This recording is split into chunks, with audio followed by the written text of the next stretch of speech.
So, all right, let's go through this together real slowly, real methodically, and if you need your book, if you need your vocabulary list, go for it to help us translate these, because I'm sure for some of you, it's probably been a month and a half since you looked at it. So, edidoxin is what part of speech? It's our verb. What do we do with verbs? We circle them. Okay. Ha apostolos is said to be in what case? The nominative case. So what do we do with the nominative case? We underline it one time. And it is a singular, you're right. Then tous mathetos is in what case? Accusative case. How many times do we underline that one? Two times, right? All right. Then we have kai as our conjunction, and we're just going to set that off in parentheses for right now. Then you have ege. I'm sure all of you are going, what is ege? I don't even recognize that one. It is a verb. It is a verb. We'll break that one down in just a second. Tous, agathus, anthropous is all in what case? It's all in the accusative case. A starts a what? Prepositional phrase, so we set that off in parentheses because we're going to worry about it later. And that actually ends right here. And then finally, we have agapes. And what case is that in? It's the genitive case, right? That's a first declension noun, and that ending, that sigma helps us know that ending. All right, so we've broken down our sentence in its parts, and we're going to do this kind of methodically. Now, edidoxin, remember, this ends in an epsilon nu. An epsilon nu always indicates what? Third person singular, remember that.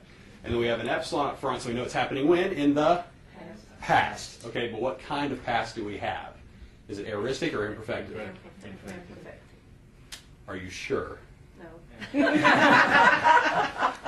The English in your voice says, I'm not sure. It is the aoristic. Do you know why? Oh, it was amalgamation. Yes, amalgamation took place. Very, very good. So this right here is what changed. That saw is disguised, right? Just like in the future tense, that sigma will disguise itself. So you have edidoxin. What does this come? What is its source? Didasco, right?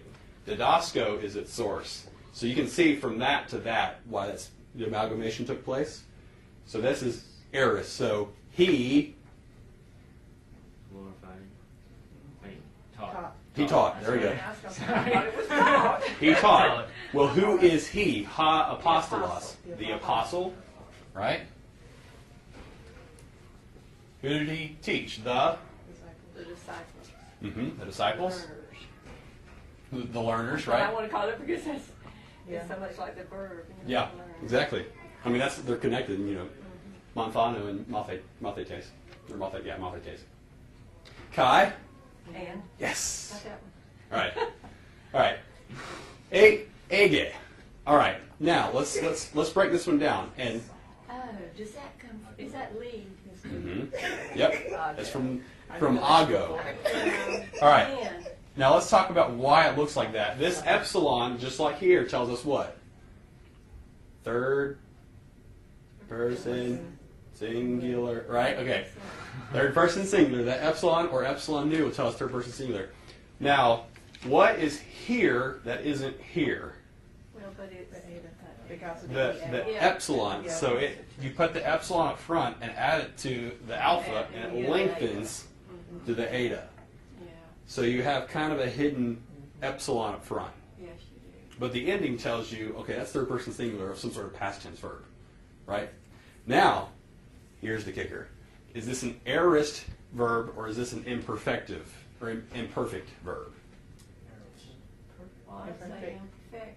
It's imperfect because there's nothing in here to tell us that it's changed to aorist. It's pretty much taken on as much of the present stem as it possibly could and changed it to the past. You see that? All it really did was add the secondary suffix to it, and then added the epsilon up front, and it just fused to lengthen. There was no saw, there was no second aorist, there was no suppletion going on, so that is imperfect, right? So it's not he led, but he was leading, right? He was leading. The good in men, right? The good men into the kingdom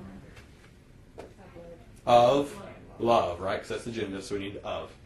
So let's stop and look at that one more time, and then review the sense. So, edidoxin by itself means what? He was teaching. Remember, it's aorist. Oh, he taught. He taught, but who is he? The apostle taught the disciples and was leading the good men into the kingdom of love.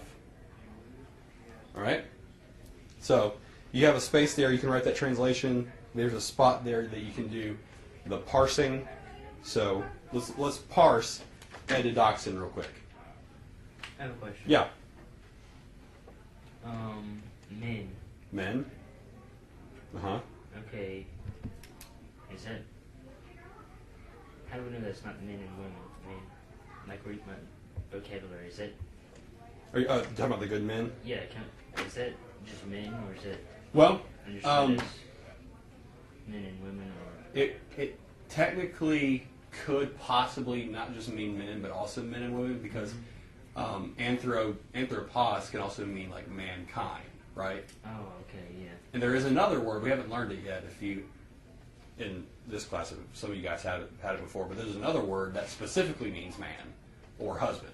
Oh, okay. It's very specific. But anthropos can have that general sense to mean women in a sense, but because everything here is masculine, we can't really see that. So we either have to infer that or get it from context, and I'm always going to lean on context. Right. So far we have no context, so I'm just going to assume it's just men. Okay, yeah. Right? So the apostle taught the disciples and kept leading the good men into the kingdom of love. So edidoxen is aorist, active, in, you can say it, indicative, person, out loud, is third. third, number, Single. singular from, didasco. So ege is what tense? Imperfect, voice, active, mood, indicative, person, Third. third, number, singular from, ago.